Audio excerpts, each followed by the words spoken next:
നമസ്കാരം. Media vision വാർത്തകളിലേക്ക് സ്വാഗതം.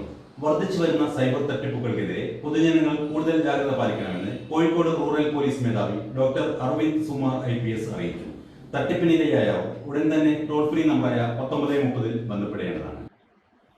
നമുക്ക് എല്ലാവർക്കും അറിയാം, ഇപ്പോ നമ്മുടെ നാടിന് ഏറ്റവും കൂടുതൽ ട്രബിൾ ചെയ്യുന്ന ഒരു കാര്യമാണ് സൈബർ തട്ടിപ്പുകൾ. നമ്മളിൽ പലർക്കും പല രീതിയിലുള്ള സൈബർ തട്ടിപ്പ് നേരിട്ട് അനുഭവപ്പെട്ടിട്ടുണ്ടാവും, അല്ലെങ്കിൽ നമ്മുടെ പരിസരത്തോ നമ്മുടെ അറിയുന്ന പല ആൾക്കാർ സൈബർ തട്ടിപ്പിന് ഇരയായിട്ടുള്ള ഒരു സംഭവം ഉണ്ടായിട്ടുണ്ടാവും.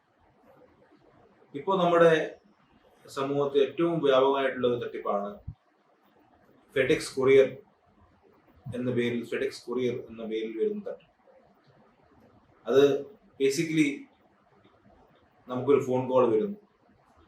ഫെഡെക്സ് കൊറിയർ കമ്പനീന്റെ ഒഫീഷ്യൽ റിംഗ് ടോണും ഒഫീഷ്യൽ ഡയൽ ടോണും ഒക്കെ ഉള്ള ഒരു കോള് നമുക്ക് വരുന്നു.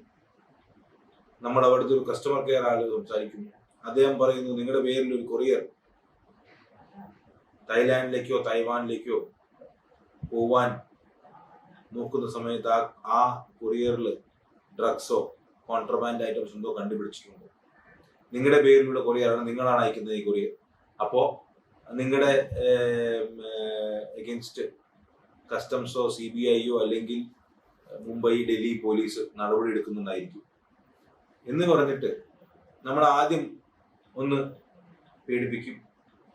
എന്നിട്ട് നമ്മൾ ഈ ചതിയിൽ കുറെ കൂടി വിശ്വസിപ്പിക്കാൻ വേണ്ടിയിട്ട് ഒരു വീഡിയോ കോളിലേക്ക് നമ്മൾ പോകുന്നു. അവർ നമ്മളൊരു വീഡിയോ കോളിലേക്ക് ട്രാൻസ്ഫർ ചെയ്യും. ആ വീഡിയോ കോളിൽ അപ്പുറത്തിരിക്കുന്നത് ഒരു യൂണിഫോം ഇട്ട, കണ്ടാൽ ഒരു പോലീസ് ഉദ്യോഗസ്ഥൻ തോന്നുന്ന രീതിയിൽ യൂണിഫോം ഇട്ട ഒരാൾ അവിടെ ഇരിക്കുന്നു. നമ്മളോട് പറയുന്നു, നിങ്ങളുടെ പേരിൽ അയച്ച ഈ കൊറിയറിൽ ഇന്ന സാധനങ്ങളുണ്ട്, അത് നിങ്ങളെ അറസ്റ്റ് ചെയ്യാൻ വേണ്ടി നമ്മൾക്ക് പറ്റും. നമുക്ക് ഒരു ഫേക്ക് ആയിട്ടുള്ള വാറന്റ്സ് കാണിച്ചു.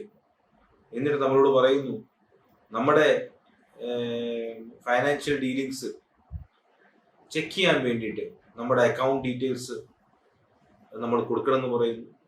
എന്നിട്ട് അക്കൗണ്ട് ഡീറ്റെയിൽസ് കൊടുത്തിട്ട് അവർ പറയുന്നു, എല്ലാ അമൗണ്ടും RBIന്റെ ഒരു അക്കൗണ്ടിലേക്ക് മാറ്റുക. RBIന്റെ ഒരു അക്കൗണ്ട് എന്ന രീതിയിൽ ഒരു അക്കൗണ്ട് നമ്പർ നമുക്ക് തരുന്നു.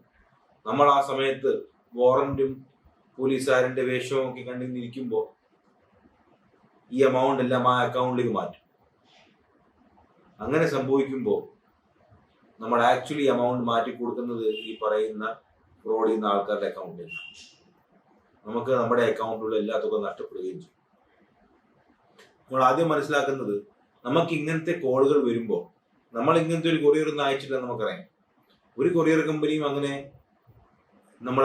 സമീപിക്കില്ല. അപ്പൊ അങ്ങനത്തെ കോളുകൾ വല്ലതും വരികയാണെങ്കിൽ ഉടനെ അതൊരു ഫ്രോഡ് കോൾ ആണ് എന്നുള്ള കാര്യം നമ്മൾ മനസ്സിലാക്കും. രണ്ടാമത്തെ കാര്യം, ഇപ്പോ ഏത് പോലീസ് ആയാലും ഏത് എൻഫോഴ്സ്മെന്റ് ഏജൻസി ആയാലും അവർക്കൊരു ബാങ്കിൽ നിന്ന് നമ്മുടെ എമൗണ്ട് വെരിഫൈ ചെയ്യണമെങ്കിൽ ആ എമൗണ്ട് വേറൊരു അക്കൗണ്ടിലേക്ക് ട്രാൻസ്ഫർ ചെയ്യേണ്ട കാര്യമില്ല. പക്ഷെ അത് നമ്മളെ